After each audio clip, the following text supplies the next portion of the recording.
Hey guys, welcome to knowledge garages. आज हम बात करेंगे कि सफारी कैसे बेहतर है अल्कजार से और हमें क्यों सफारी कंसीडर करनी चाहिए।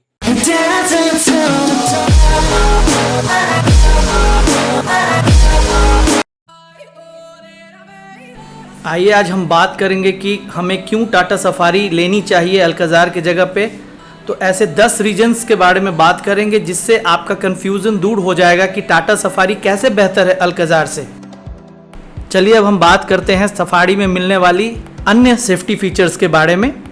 Electronic parking brake with auto hold, all disc brakes, tyre pressure monitor system, TPMS, 6 airbag, driver को driver side seat and curtain airbag, auto dimming IRVM, front fog lamp with cornering function, child seat isofix anchor points, perimetric alarm system, reverse parking camera, ESP, anti-lock braking system ABS, electronic brake force distribution, corner stability control, off-road ABS, electronic traction control, electronic stability control, hill hold control, hill descent control, rollover mitigation, brake disc wiping, electronic brake pre-fill, hydraulic brake assist, hydraulic feeding compensation, dynamic wheel torque by brake. चलिए अब हम बात करते हैं Alcazar में आने वाली अन्य सेफ्टी फीचर्स के बारे में। Vehicle stability management VSM, electronic stability control ESC, hill start assist control HAC, rear disc brakes, tyre pressure monitoring system जो सिर्फ हाईलाइन में आता है। सफारी में मिलने वाले इंजन के बारे में बात करते हैं तो सफारी में एक ही ऑप्शन मिलता है इंजन का, जो है क्रायोटेक 2.0 टर्बोचार्ज डीजल इंजन, जो मैक्सिमम पावर 170 PS प्रोड्यूस करता है। पीक टॉर्क इसका 350 न्यूटन मीटर है जो वो जनरेट करता है। Transmission 6 speed automatic manual, drive modes eco, city और स्पोर्ट्स मिलते हैं। ESP ट्रेन जो है रिस्पॉन्स मोड, नॉर्मल, रफ और वेट मिलता है। Forced induction, advance electronically controlled variable geometry turbocharger EVGT भी मिलता है। वहीं पर हमें अल्कजार में 2 इंजन ऑप्शंस मिलते हैं, 2 लीटर पेट्रोल और 1.5 लीटर CRDI इंजन, जो मैक्सिमम पावर 115 PS का प्रोड्यूस करता है, maximum torque 250 newton metre generate करता है। चूँकि दोनों के पावर में बहुत डिफरेंस है और टॉर्क में भी 100 न्यूटन मीटर का डिफरेंस है, तो दोनों में जो सफारी का ड्राइविंग प्लेजर है वो बहुत ज़्यादा है, बहुत अच्छा है। काफ़ी टॉर्की होने के वजह से कहीं चढ़ाई पर भी 7 लोग बैठे होते तो उसको कोई दिक्कत नहीं होती, कहीं भी स्ट्रगल नहीं करता है। वहीं पर अल्कजार में कम पावर के इंजन होने की वजह से वो गाड़ी स्ट्रगल करती है किसी भी स्टिफ रोड पे, कहीं भी चढ़ाई पे। आइए अब हम बात करते हैं सफारी के डायमेंशंस के बारे में।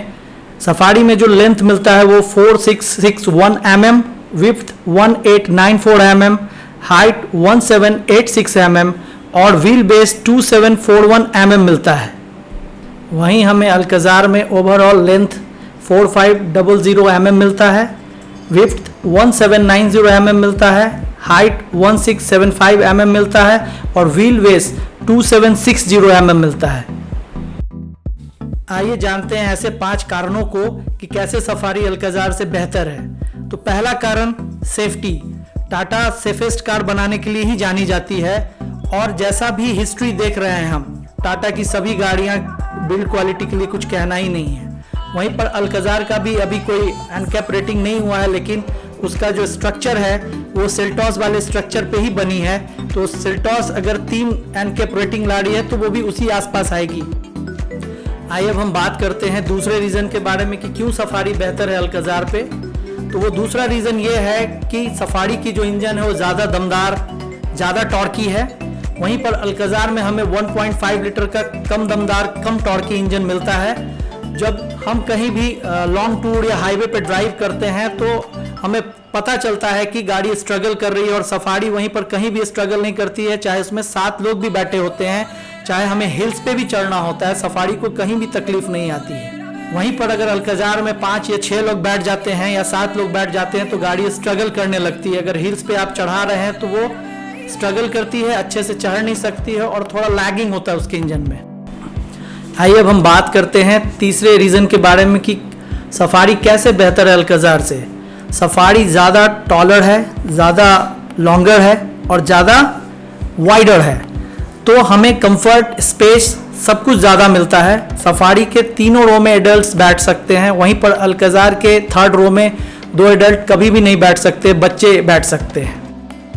आइए अब हम बात करते हैं चौथे रीज़न के बारे में कि सफारी कैसे बेहतर है अल्काज़ार से।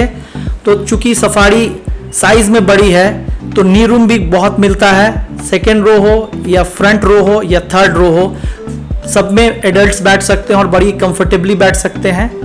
एडवांस सस्पेंशन के वजह से ये गाड़ी बिल्कुल रफ रोड में भी बहुत कम शॉक देती है, बॉडी रोल बहुत कम होता है। वहीं पर अल्काज़ार में बॉडी रोल बहुत है और शॉक्स भी बहुत लगते हैं, प्लस 7 आदमी या 6 आदमी एडल्ट अच्छे से बैठ के नहीं जा सकते हैं क्योंकि उसमें स्पेस सफारी के जगह पे कम है। आइए अब हम जानते हैं 5वें रीज़न के बारे में और फाइनल वर्डिक्ट के बारे में कि कैसे सफारी बेहतर है अल्काज़ार से। तो एक तो सफारी टॉलर है, बिगर है और रियल एसयूवी है, उसमें ऑफ रोडिंग कैपेबिलिटी बहुत ज़्यादा है। वहीं पर अगर अल्काज़ार को देखेंगे तो उसमें कुछ भी ऑफ रोडिंग कैपेबिलिटी नहीं है।